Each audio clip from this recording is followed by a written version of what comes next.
Арыбаңыздар достор, урматтуу замандаштарым, сиздер менен Билимнет шоу телебирүүсү жана мен Шаарман Атай Самыйбек. Бүгүн биздин коногубузда Кыргызстандын алтыны, таланты болгон аябай сонун акын, ырчы, комузчу, ошол ысык көлдөй килтейген чоң бир талантка ээ болгон, эбегейсиз бир талантка ээ болгон жана ошол токтогу сатылганга окшогон таланты болгон биздин сонун замандашыбыз.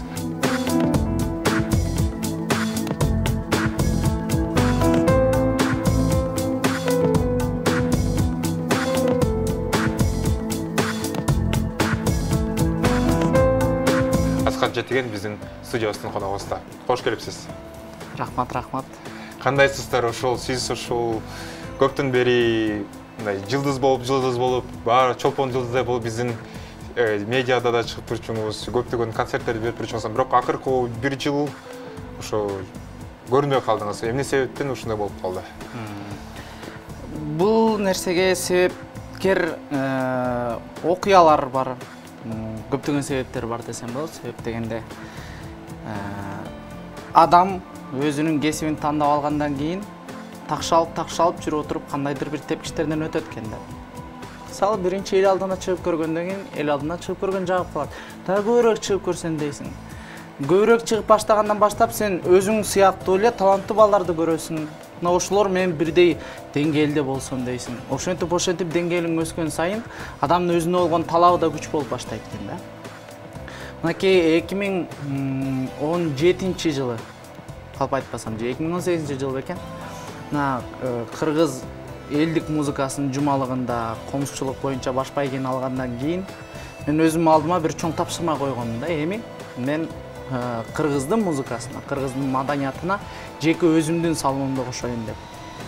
Ал нерсе эми чынын айтканда бардык адамдын колунан келе бербейт да. Бул менин өзүмө болгон сыноом болду. Азыр дагы ошол сыноодон өтүүдөмүн деп айтсам болот. Ошол мен буга чейинки билген, ырдап жүргөн ырларды, чертип жүргөн күүлөрдү, айтып жүргөн дастандарды, билген жомоктордун баарын тең мындай калың элдин катмарына, мындай жөнөкөй адамдарга, жеке эле маданияттын же болбосо адабияттын кызматкерлерине эмес, ошол кыргызмын деген жеке эле кыргыз эмес, бардык эле адамзатка биздин маданияттагы жомоктордун, уламыштардын, күүлөрдүн жана ырлардын тарбиялык мааниси өтө зор. Бул жеке эле тарбиялык мааниси эмес, бул адамдын физикалык денесине, касиетине, азыркы сөз менен айтканда энергиясына деп коебуз. Ошонун бардыгына өтө күчтүү таасир берген нерсе биздин маданият. Деги эле маданият деген нерсе ошондой болгон экен. Мына ошол бийик деңгээлге жетишүү үчүн күрөшүп жүрөбүз азыркы учурда. Буюрса жакында элибизге ошол эмгектерин чекесинен чыгып баштайт. Жакында көп болосуздар деп ойлойм. Сонун. Ошол эле учурда биз өткөн ошо эфирге чейин бир нече маек кылганбыз. Анан Ак Жолтой деген сонун бир досубуз бар болчу, тек каршы былтыр өтүп кетти. Анан ошол жаркын эреси үчүн бир фонд ачабыз деген бир ниет бар дегенбиз. Ошол азыр ошол фонд жөнүндө эмне максат менен иштейт? Ошол Ак Жолтойдун иштерин улантасыңарбы же дагы бир башка бир багытта иш алып барасыңарбы? Ошол жөнүндө айтып кетпейсизби? Жалпысын биринчи суроом Ак Жолтой жөнүндө айтып бериңиз. Кандай бир киши болгон, анткени көптөгөн адамдар жаш болгондуктан тааныбай калган, ошондуктан Ак Жолтой жөнүндө айтып кетиңиз. Анан ошол Ак Жолтой фонду, маданият жана агартуу фонду эмне иш алып барат? Жарайт. Ак жол деп койчу эле, мен Жөкөш деп койчумун. Жөкөш дегенин себеби өзү Ак Жолтой болот. Эмне үчүн Жөкөш деп менден сурашчу да. Менин өзүмдүн чоң атам Сабит деген киши болгон. Өзү согушка барып, согуштан жарадар болуп келген. Өмүр бою айылда, мектепте мындай элге кызмат кылган киши болгон экен да. Мен ал кишини тилекке каршы көрбөй калдым. Ошол чоң атамдын жападан жалгыз досу болуптур Жөкөш деген. Ошо менин чоң атам кайтыш болуп кеткенде мен жетим калдым деп ойлоп келиптир да. Экөөнүн достугу чынында күч болчу экен. Анан ал окуяны угуп калып, мен да кичинемден кыялданчумун да, мен да ушундай досум болсо деп. Мына ошондой досторум бири эң жакыным болчу десем болот Ак Жол досумду. Ак Жол болчу. Экөөбүз кандай десем,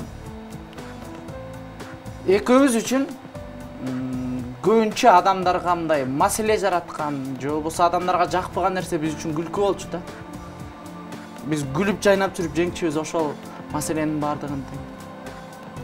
Экөөбүздүн чоң-чоңдогон максаттарыбыз, кыялдарыбыз бар эле. Чогуу аткарабыз дечүбүз ошонун баардыгы.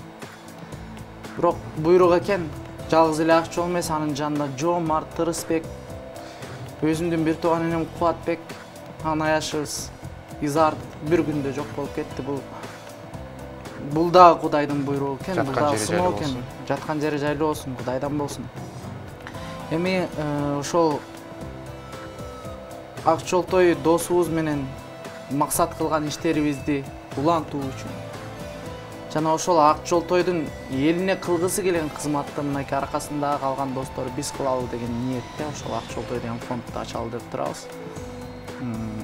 Буюрса ошол фонддун жардамы менен, ошол фонддун карамагында биз элибиздин маданиятынын мындай көрүнүктүү азыркы жаш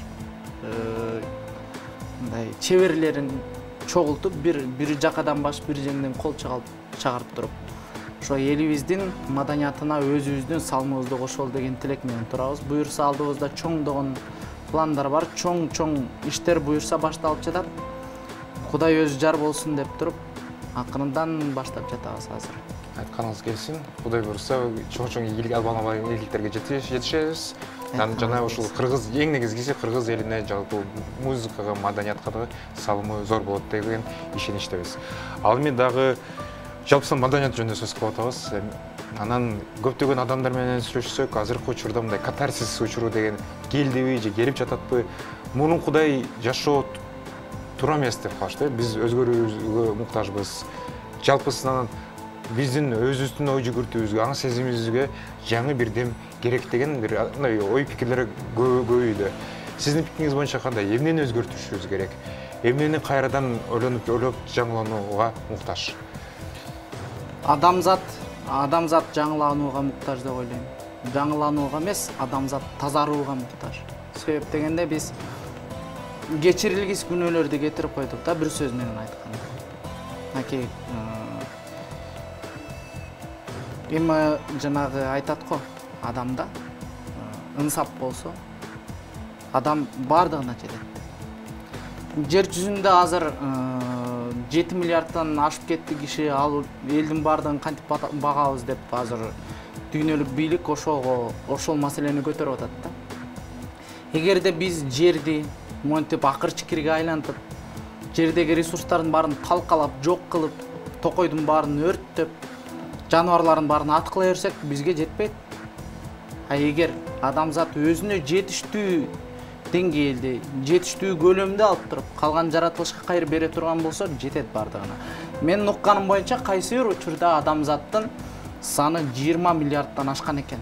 Балким буга чейинки цивилизацияларда болгон болушу мүмкүн. Бул адамзат көбөйүп кетти, адамдын саны көбөйүп кетти деген бул эң башкы маселе эмес. Эң башкы маселе бул адамзаттын тойбостугу да азыр. Мынакей биз жанагы айтып коет го, тамырга кайтып келет депчи. Мынакей буга чейинки пайгамбарлардын бардыгы, буга чейинки айтылып өткөн эпостардын бардыгы, уламыш, жомоктор болобу, бардыгы тең, бардыгы ошол гана нерсе жөнүндө айтып келген. Мынакей жер жүзүн сакташыбыз керек биз. Таза бойдон, аны кирдетпешибиз керек. Кирдеп бүттү, мындан ары кирдей бере турган болсо, мына аламат болуп кетет. Өткөндө эле интернеттен билесиңер, Рокфеллер жөнүндө бай адамдар бар го бул жашоодо.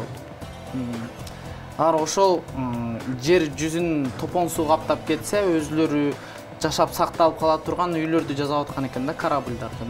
Бул мындайча айтканда күлкүнүчтүү нерсе да. Кудайдын буйругу бул ал корабльдин эмес, бул ааламды жок кылып кое турчу күч. Бир гана кыймыл менен бул жер жүзү жок болуп кетиши мүмкүн да.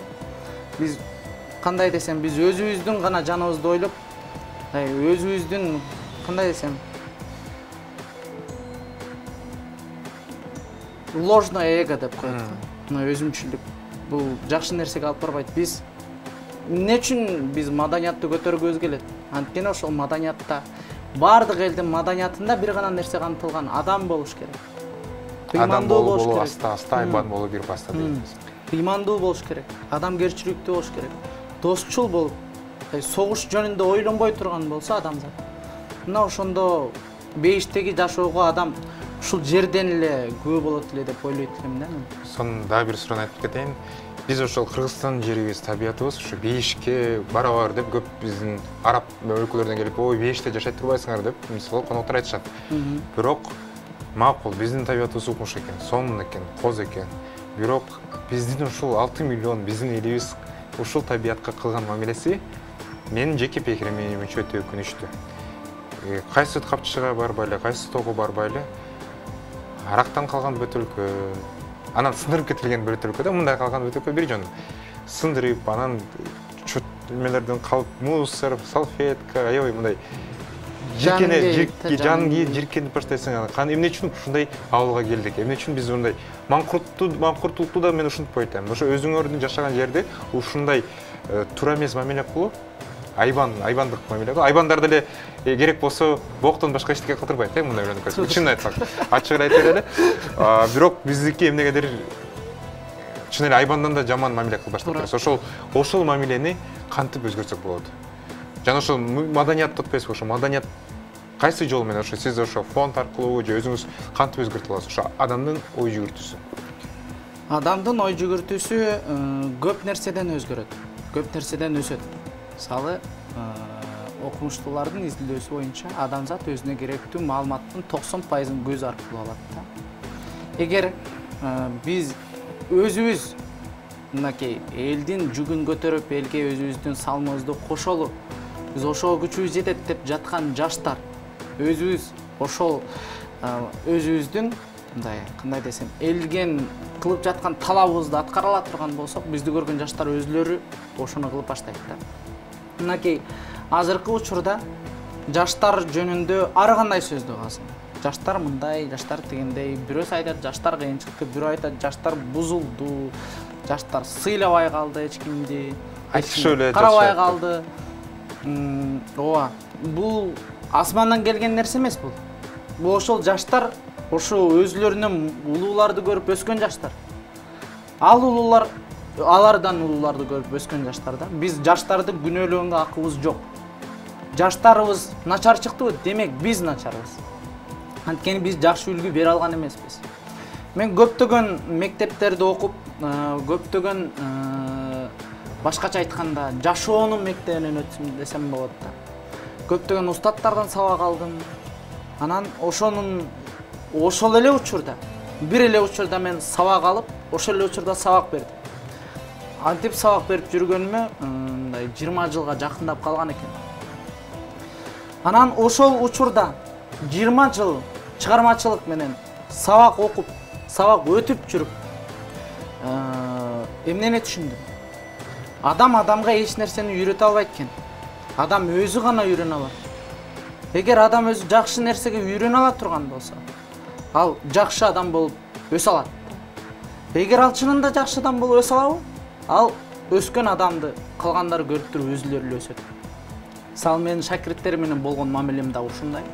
Мен аларды отургузуп алып, мындай 1ден 2-ге чейин үйрөтпөймүн да. Алар менен ушундай сенекөз сыяктуу эле, сенекөз сүйлөшүп аткандай эле сөз болот. Алар ушундай мынакей манас жөнүндө сурашы мүмкүн, теңир деген эмне деп сурашы мүмкүн. Анан мен аларга айтып берип баштап, бардыгын түшүндүрүп берип баштап, анан мен өзүм да кайсы бир учурда мындай уккан сөздөрдү айтып отуруп, тең кичинекей кезимдеги карыялардын, кемпирлердин сөздөрүн угуп калганым бар да. Мына ошол шакирттериме ошону айтып берип отуруп, мен өзүм да көп нерсени түшүнөм. Мен аларга үйрөтүү аркылуу мен өзүм да көп нерседен сабак алып калам. Алардан кызыгартып, улам мындай суроо берип отуруп, аягында анан үйрөнгүсү келип баштайт, үйрөнөм. Мына ошондон баштап биз сабак өтүп баштайбыз. Анан эмне себептен андай? Анткени адам өзү үйрөнгүсү келип, өзү эңсеп жеткиси келген нерсеге мындай өзүнүн убагы келгенде жетпесе, мындай ал нерсени күтпөсө, ага эмгек кылбаса, адам үчүн баркы жок болот экен.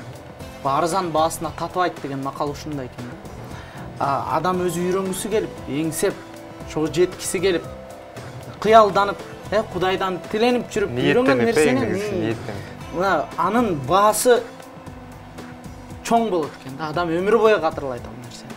А менин ошол шакирттеримден күткөн нерсе ушул.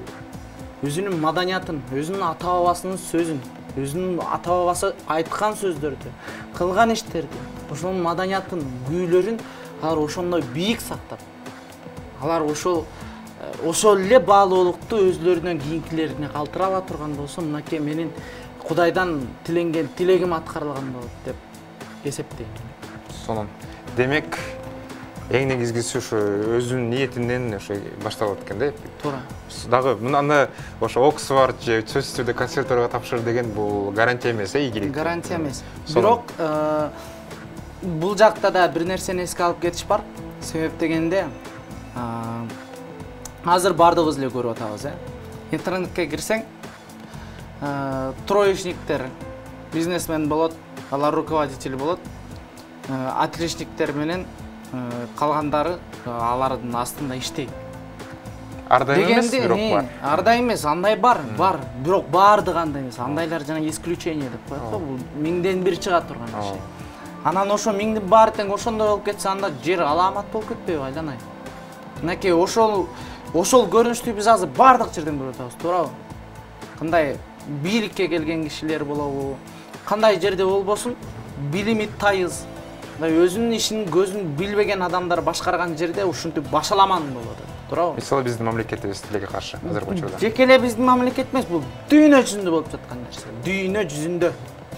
Мындай троечниктер деп коем, мындай окубаган балдар, башкача айтканда, бир сабаты жок, мындай тарбиясы жок балдар, сабаттуу, билимдүү, тартиптүү, тарбияны билген, маданиятты билген жаштардын үстүнөн мамиле кылып калыш, бул деген бул Кудайга жакпаган нерсе. Мынакей ушунун аягы бар ошого такалат да. Ошон үчүн билим алуу ийне менен кудук казгандай деп коет. Билимди алыш керек. Анан чыга турганы ошондо дагы чыгат. Айта турган сөзүм ошол. Сонун, ал эми сиз ушул биздин ушул Ашым Жакыбек байкебиз агабыз жазган Тайри Манас китебин карап калдыңыз. Бүгүн да ошол биз эфирге алып келдик. Жана бизде мындай болуп атпайбы? Биз азыр бир нерсе десек, улуттук болуктар дегенде биз кимди эстейбиз? Манас дейбиз, Манас деп, анан 40 чоро деген бизде мындай аябай соң сөз болуп кетти, мындай кичине өзүбүз билебиз барыбыз 40 чоро эмне кылып жүргөнүн. Анан ошол керек болсо Чокморов дейбиз, Айтматов дейбиз, бирок эмнегедир жаштар менен сөз кылсак Манасты билбейт. Чыңгыз Айтматовдун, Төрөкуловичтун чыгармаларын окубайт.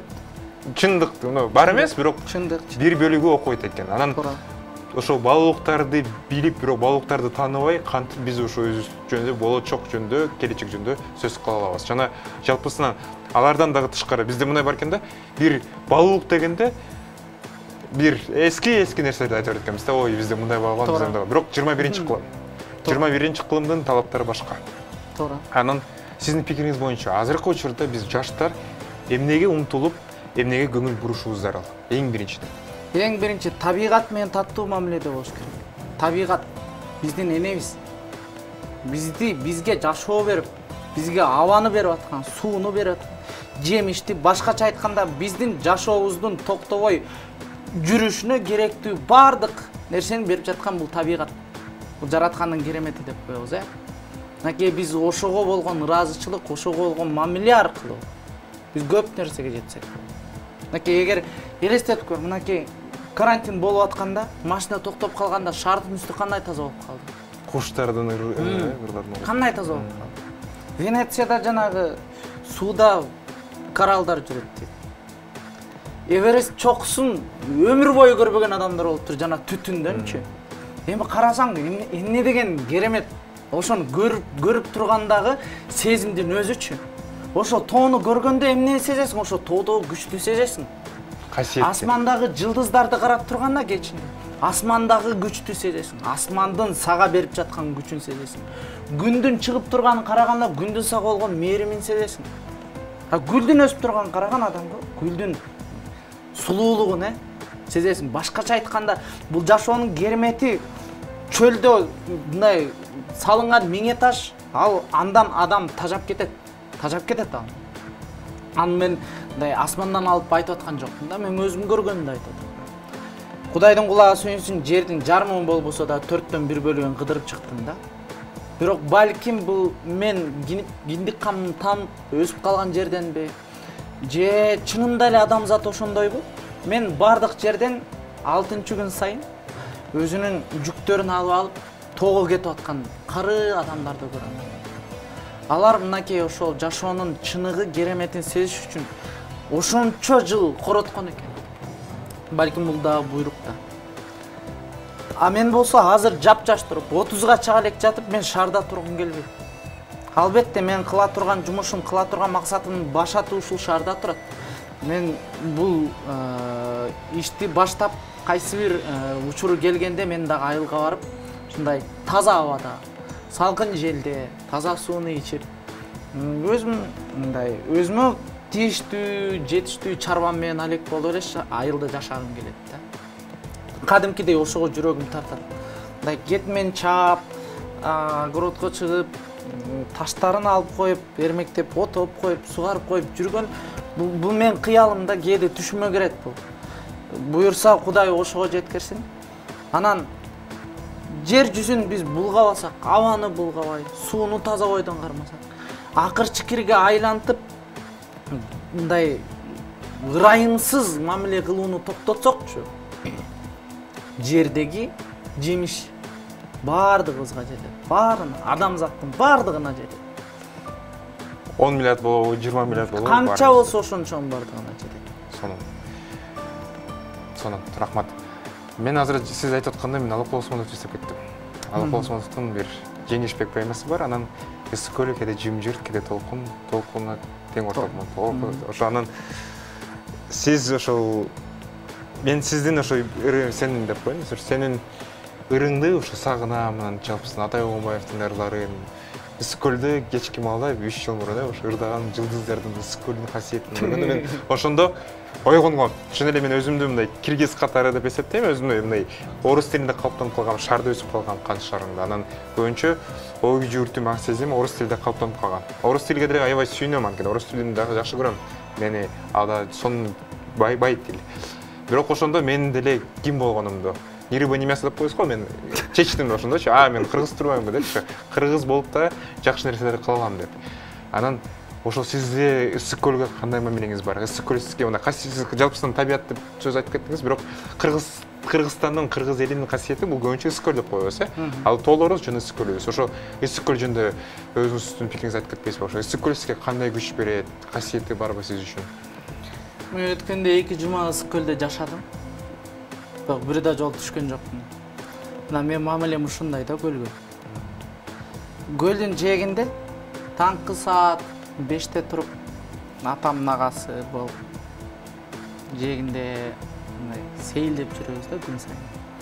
1 саат, 1,5 саат карасаң, ошо жаш улгайып калган адамдар сүйлөшүп, ары бери басып жүргөн болот. Эми ал сулуулук өзүнчө керемет нерсе экен. Мен ага чейин күндө түшкө чейин уктап, мес алып аткан кишисиң да. Түшкө чейин уктап, түштөн кийин чыгып алып, эмне кылсам деп балдар менен бир аз бака-шака ызычуу болуп, анан жете эле түшсүн, жете эле алып, анан көлгө барып келчүмүн. Жээгинде жүрүп ары бери карап. Анан бир күнү атам айтып калды: "Эй, сен деген билбейт турбайсың. Көлгө деген күнчүгалык кылыш керек. Мен сени эртең менен эртең ойготом, чогоруп келем." Жарайт. Өзүм орозо болчумун. Анан негизи ооз беккенге чейин уктабайсың деле. Жата бересиң, туурса ар кайсысын ойлоп коюп. Анан атам келет, ойготот. Экөөбүз көлжекке барабыз. Барганда биз биринчи күнү бир аз кечирээк барып калдык. Эми андай сулуулукту башка жерден көрбөйсүң, башка эч жерден көргөн жок. Эч жерден көргөн жок. Ошондо жаратканга бир жолу ыраазы болдум. Эми ал сулуулукту сөз менен айтып жеткирүүгө мүмкүн эмес го, эми аны көрүш керек. Ошондон баштап оорудум. Ооруганым кайсы? Күн сайын таңкы 5-те барып алам. Ары бери басып жүрүп, кадимкидей ойлорум тазарат да. Ошол толкундун келип кеткени эле үндүн өзү бул эми Senin камчыдан бери уктап жаткан клеткаларыңды ойгото турган үнү. Үстүндөгү жанагы толкундардын, майда толкундардын аралашканын карап турсаң. Ал өзүнчө жанагы бар го, өзүнчө эле фантомная физикада. Карасаңчы, карап турсаң сени арбап коет, гипнотизирует. Карап тура берчи дейсиң. Күндүн чыгып келаткан илгери кыргыздар, эркектер күндүн чыгып баштагандан баштап чыкканга чейин карап турчу экен. Бул күндүн касиетин өзүнө сиңирип алчу экен да, башкача айтканда. Bir макал бар. Эрте турган эркектин ыргысы артык. Эрте турган аялдын бир иш артык. Эртең менен атам экөөбүз туруп кээде кичинекей мынданда чөп аралап басабыз. Барып эгинди карайбыз, эмне болду экен, сугарыш керекпи, андайбы. Эки жагын карап жүрүп анан атам ичинен ырдап ошол басып барат, баттап кетип барат. Өзүнүн ою менен алып туруш балаксып кетет, мен анын жанына мынтип элеңдеп аны карап коюп жүрөм да басып. Атам аябай жакын болчу. Анан кетип барат эле, улам күндү карап коёр эле да. Күндү карап коюп, ичинен ырдап коюп, улам карап коюп. Эмнеге эле күндү карап атат? Эмнеге мен карабайт депчи. Көрсө эски кишилер билет экен да. Эски кишилер. Күндү карап туруу, мындай күн чыгышы бат эле экен. Мен ойлошум бир 2 саат чыгат го депчи. 5 мүнөттө эле чыгып калат экен да күн. Мына ошол көлдүн жээгинде чыккан күндүн карап туруунун өзү чоң күч берет экен адамга. Ошону билген киши башкача айтканда ошол касиетин керектүү учурда керектүү нерсеге колдонуп койгонго дагы үйрөнөт экен. Эмне үчүн биздеги акелердин бардыгы ошо көлдөн чыккан. Арык мырза, арык тукуму көлдү жетеген. Кыдыр аке, Сарт аке, Мойт аке, бүт акелердин бардыгы көлдөн чыккан. Манасчылар дагы бар. Манасчылардын бардыгы көлдөн чыккан. Бардыгы эмес эми. Көпчүлүгү. Көп манасчылар көлдөн чыккан. Ыбырай Туманов, Карамолдо Орозов, эмне деген гана адамдар чыккан эмес көлдөн. Ал эми жөн жерден эмес. Эстет, сен эртең менен турганда эле караганың көл болсо, заңкайган тоо бар. Ошо көлдүн жээгиндеги жана озон менен дем алып жүрсөң, сенден кантип жаман киши чыксын. Сонун. Дагы ошол Кыз көлүнүн касиетин айтып койдук. Ал эми сиз өзүңүз кочкор өрүүнөн болосуз. Ошо кочанын кочкор байкап көрсөк да, ошо Сагынбай Оразбакулу, көптөгөн ырчылар Сезбек Искенали салыштырып коюп эле асман жерди көрсөтүп баштап.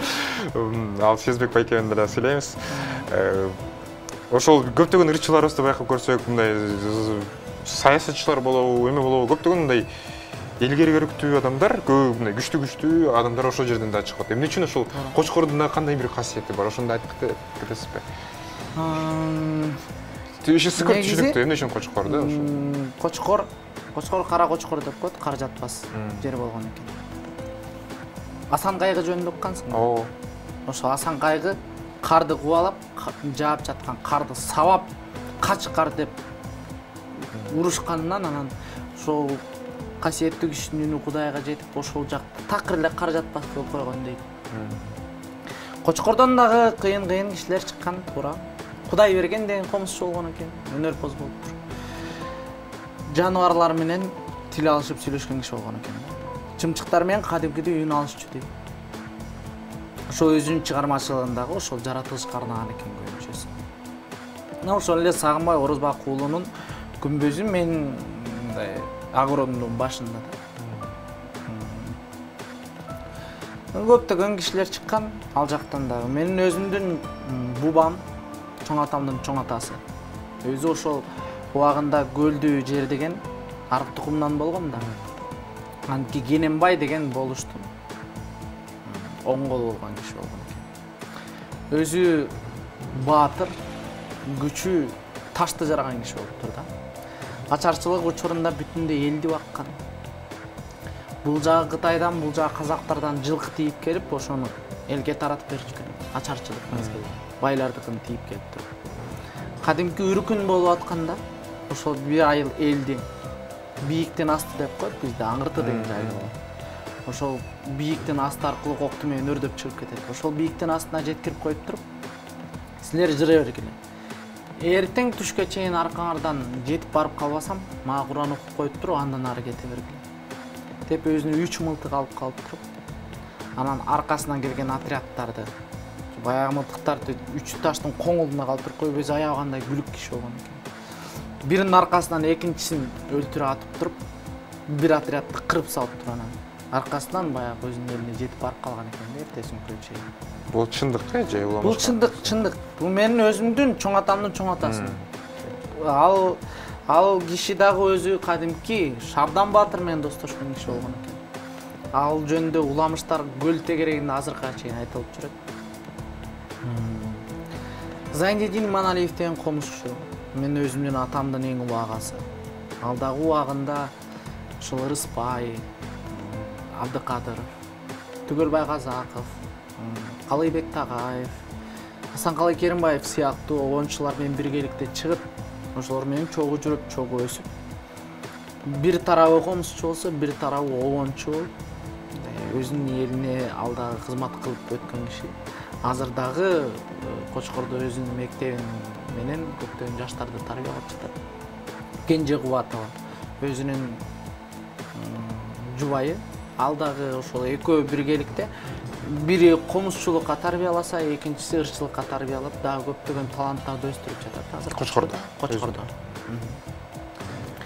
Кудайдын кулагы сүйүнсүн, жекеле көл менен Кочкордо эмес, Кыргыздын жерлеринин бардык жеринде мындай өзгөчө касиет бар.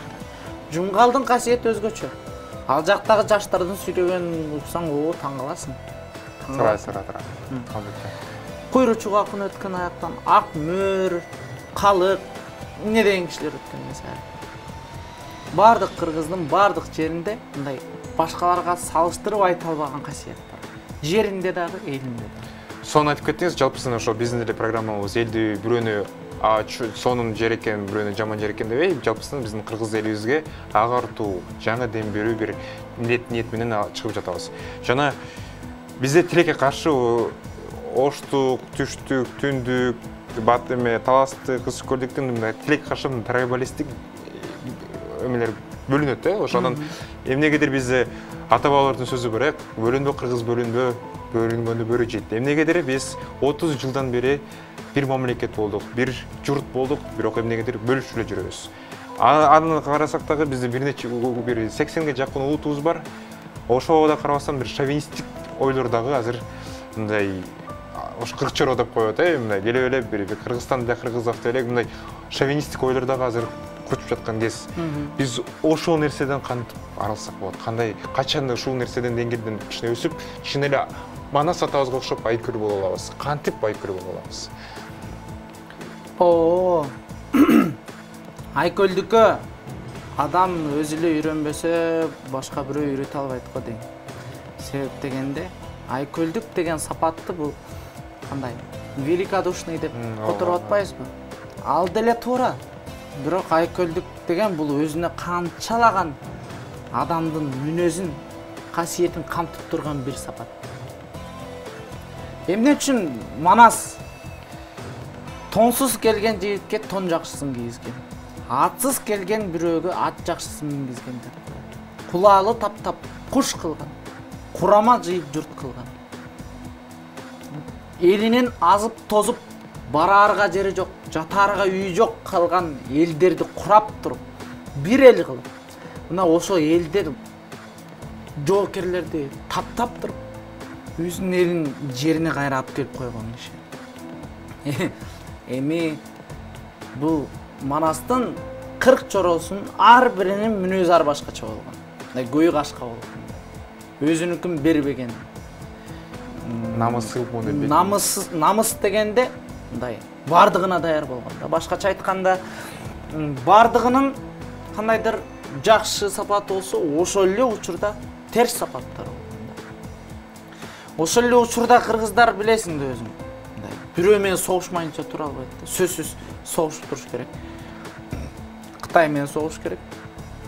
Казактар менен согуш керек. Жунгарлар менен согуш керек. Мындай баратса уйгурларга согуш керек. Согушарга киши таппай калса, уру болуп бири менен согуш баштайт. биринчи жылкысын бир тийип кетип анын аркасынан куугум келип ысылдашып жүрүп өлүп ал жерде. Карасаң эми ушундай калып келебиз да. Каныбыз ушундай экен да, дүргүп турганчы. Мына ошондой жиндилердин бардыгын бир жерге кошуп туруп, бир эл кылган киши бул эми бул Кудайдын сүйгөн пендеси деп коет. Бул Кудайдан бериле турган нерсе экен. Жанагы дагы бир Манастын айткан сөзү болгон экен. Аргымак бактым, ат бактым, ак кулача болбоду. Азамат бактым, эр бактым, Алмамбетче болбоду. Канчалаган кыргыздын ичинде Манастын эмне үчүн Манас экен билген киши болбоптур. Жалгыз гана Алмамбет билген экен, Кытайдан качып келген байкуш Алмамбет.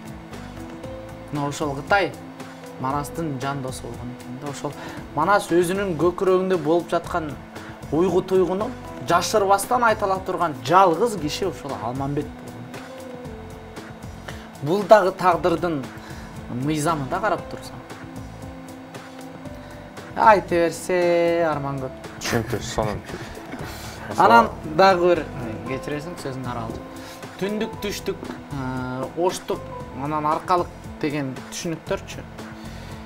Бул түшүнүктү жок кылып салуу мүмкүн эмес. Анткени бул бар нерсе. Оштуктарды нарындык деп кантип айтасың? Оштукпу? Оштук. Жаллабаттыктар, жаллабаттык.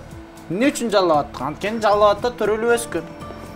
Эли, жери жаллабаттык. Демек жаллабаттык. Түндүк, түндүктөн келди.